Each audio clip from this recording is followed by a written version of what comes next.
الذين آمنوا وتطمئن قلوبهم بذكر الله ألا بذكر الله تطمئن القلوب.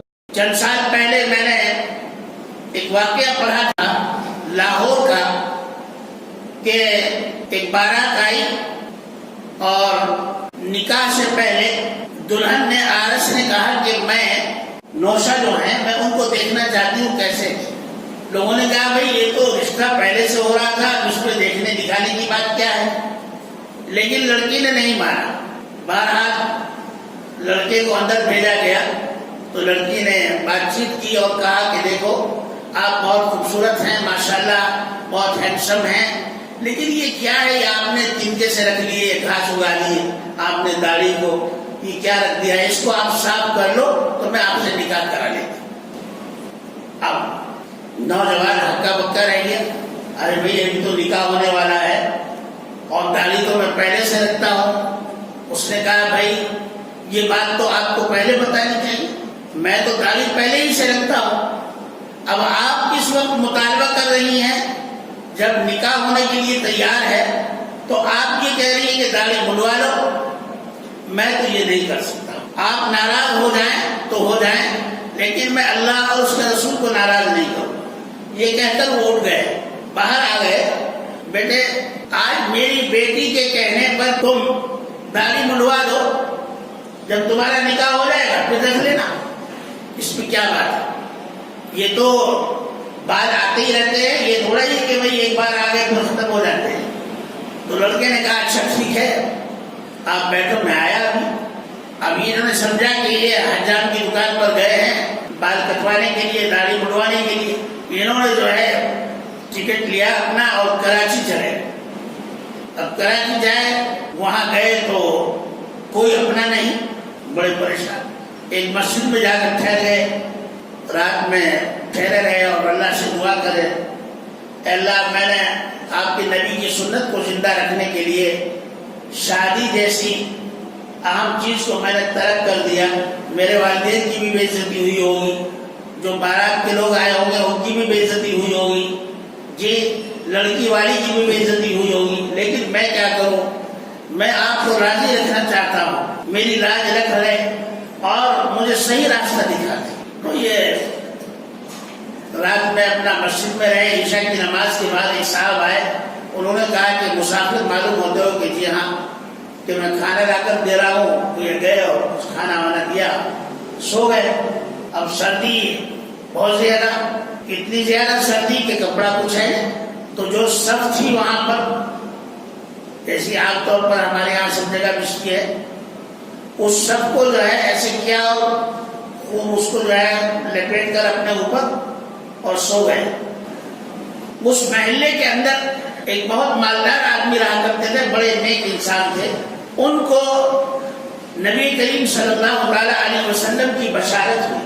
خواب میں رات میں بشارت ہوئی کہ اے شخص، میرا ایک متقی اور پرہیزگار امتی مسجد میں آیا ہوا ہے، میں تمہیں حکم دیتا ہوں کہ تم اپنی بیٹی کا نکاح اس سے کر دو. دیکھا آپ نے. اور حضور اکرم صلی اللہ علیہ وسلم کسی کے خواب میں آئے تو وہ جھوٹا نہیں خواب. حضور نے فرمایا میری شکل میں کبھی شیطان نہیں آ سکتا. اب ان کی آنکھ کھل گئی تو سوچا کبھی ایسے ہی ہو، پھر سو گئے. سونے کے بعد پھر وہی خواب. حضور علیہ السلام نے فرمایا میں نے کہا آپ کو کہ آپ اپنی بیٹی کے نکاح اس آدمی سے کر دو جو مسجد میں سو رہا ہے. اب ان کی آنکھ کھلی، بیوی کو اٹھایا، کہا ایسا ایسا خواب ہے. بیوی بھی بڑی نیک تھی، اس نے کہا حضور اکرم صلی اللہ علیہ وسلم جس انسان کے لیے حکم دے رہے ہوں اس سے بڑھ کر کوئی چیز ہمارے لیے نہیں. ہم کتنے ہی مالدار ہوں لیکن حضور کے حکم کے سامنے ہمارا سر جو ہے بالکل خم ہے. ہم ہمیشہ حضور کی بات مانیں گے، اگر حضور کی بات نہیں مانیں گے تو ہم تو دین سے نکل جائیں. اور بیوی نے کہا کہ تم ابھی جاؤ رات کو اور رات کو دیکھ کر آؤ کون مسجد میں ہے. اب مسجد میں آئے تو مسجد میں کوئی نظر نہیں آ رہا. بہت بتی جلائی، لائٹ ڈالی، سب کوئی آدمی نظر نہیں آ رہا. ایک کونے میں ایک صف جو ہے وہ لپٹی ہوئی ہے، حشیر لپٹی ہوئی ہے اور وہ تھوڑی سی ہل رہی ہے. تو انہوں نے سوچا کہ شاید اس کے اندر کوئی آدمی ہو، تو جا کر دیکھا تو پاؤں نظر آیا، سر نظر آیا، ارے یہ تو آدمی اس میں لپٹا ہوا ہے۔ تو ان کو اٹھایا، بیٹھو، کہاں سے آئے ہو، کیا بات؟ کہا کہ ایسے کیوں سو رہے ہو؟ کہا کہ میرا ایسا کچھ نہیں، کہ نہیں بتاؤ کہاں سے آئے ہو؟ تو انہوں نے بتایا کہ میں ایسا لاہور سے آیا اور وہاں مجھے داڑھی منڈوانے کے لیے کہا گیا، میں نے منڈوائی نہیں اور میں یہاں آ گیا ہوں، مسافر ہوں، اب گھر کیسے جاؤں؟ گھر کے لوگ تو جو ہے مجھے ماریں گے، پیٹیں گے، برا بھلا کہیں گے، بھائی تم نے اتنی بڑی بے عزتی ہماری کرا دی۔ تو انہوں نے کہا کہ آپ بے فکر رہو، چلو ہمارے گھر پر آرام کرنا۔ تو یہ صاحب جو ہیں، چونکہ یہ تو حضور کے مہمان ہیں، اب یہ صاحب اپنے گھر پر لے گئے، ایک آرام دہ کمرے میں ان کو سلایا، صبح کی نماز میں ان کو اچھے کپڑے دیے اور کہا کہ نہا لو اور نہا کر یہ کپڑے پہن لو۔ وہ بھی کپڑے پہن لیے، پھر مسجد میں لے کر گئے اور ان سے کہا کہ میں اپنی بیٹی سے تمہارا نکاح کرنا چاہتا ہوں، تمہیں قبول ہے؟ کہا کہ صاحب کہاں آپ اتنے بڑے آدمی میں اتنا بڑا فقیر؟ کہا کہ ایسا کچھ نہیں ہے، آپ مجھے تو چونکہ سرکار نے حکم دیا ہے اس لیے میں نکاح کرنا۔ تو انہوں نے کہا اس سے بڑھ کر کیا چیز ہے؟ تو امام صاحب نے نکاح پڑھا دیا۔ اب اس کے بعد جو ہے یہ گھر پر لے آئے، مہمان بنایا ان کو، داماد ہو گئے۔ ابھی وہاں کچھ پتا نہیں، وہاں سے جو ہے لوگ لاہور سے سب لوگ اپنے گھر پر چلے گئے، لوگ گالیاں دیتے، برا بھلا کہتے رہے، بھائی کیا ہو گیا ہے، دیکھو کیسی بات ہوئی ہے، چلے گئے۔ اب ان کو 2-4 دن انہوں نے اپنے پاس رکھا اور اس کے بعد کہا کہ دیکھو بیٹے تمہیں تو اپنے گھر جانا ہی ہے، رہنا ہی ہے، والدین کے ساتھ رہو جا کر، اور آپ اپنی بیوی کو بھی ساتھ لے کر جاؤ۔ اب اتنا مال، اتنا سونا، سونے میں لگی ہوئی ہے دلہن، اور بھی اتنا ساز و سامان کہ پوری لاری بھر کر دے دی، جاؤ لے جاؤ۔ اب جب یہ گھر پر جا کر اترے تو دیکھا سب کے منہ لٹکے ہوئے ہیں، بڑی خاموشی ہے۔ گھر میں جب یہ پہنچے تو انہوں نے سلام کیا اماں کو، ابا کو، کہا کہ کہاں گیا تھا تو بیواسی جو بھی کہا ہو، کہا کہ آپ خاموش رہو، میری بات سنو۔ آپ سارا واقعہ سنایا ایسا۔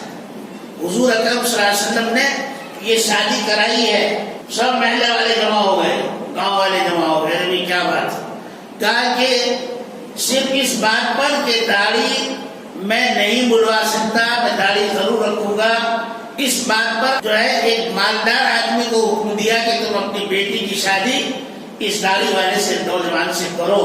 تو اب نہ صرف یہ کہ مجھے داڑھی بنوانی پڑی، داڑھی بھی رکھ لی اور مالدار بیوی بھی ملی، مالدار سسرال بھی ملی، اور اللہ نے پہلے سے زیادہ عزت دی، اور سب سے بڑی عزت یہ کہ نبی کریم صلی اللہ علیہ وسلم کی مرضی اور آپ کے حکم سے نکاح ہوا ہے۔ تو معلوم ہوا کہ جب آدمی حلال اختیار کرتا ہے اور حرام سے بچتا ہے تو اللہ تبارک و تعالیٰ اس کے لیے اسی طرح راستے